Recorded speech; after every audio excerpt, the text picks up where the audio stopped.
Okay, now what I did was I went ahead and put the bolts and installed the hub back on there with the spacer and -3 camber shims, and that's been all tightened down. Everything's on there,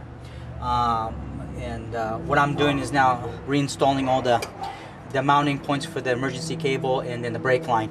Now the emergency brake line bracket won't go back to its original place where it needs to go on here, and that's due to the fact because now that you pushed it out, you pull the cable out, which means that the bracket is now further out, meaning it doesn't go back onto the bolt where it was intended for.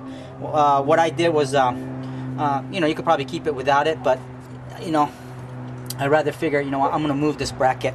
All I did was I put a screwdriver or some kind of tool to wedge it in here and start prying opening it. Doesn't take that much effort. Once you get a little bit open, you could get a bigger screwdriver and once again manipulate it, open it, and now you have an open space to where you can manipulate and move this. Now that you could move it from the original place to another modified place, now you could put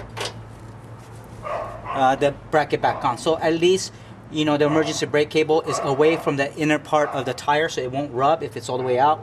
You could possibly take this bolt out and move this over here, but then the tires may rub. So I opted for this right here. Also the brake line, it'll fit right back in here. Once again, just gotta bend it. It's a little bit bendable. Be careful with the tubing of the brake line, and fits right in. We'll bolt that back in there, put the tire back in there, and then drop it, and then we'll see how that works out. Make sure you put your ABS back in there. Goes clipped. It snaps right in there. That's pretty much the install of these shims. And what we'll do is we'll put the tires back on, drop it, and see how it sits, and go from there.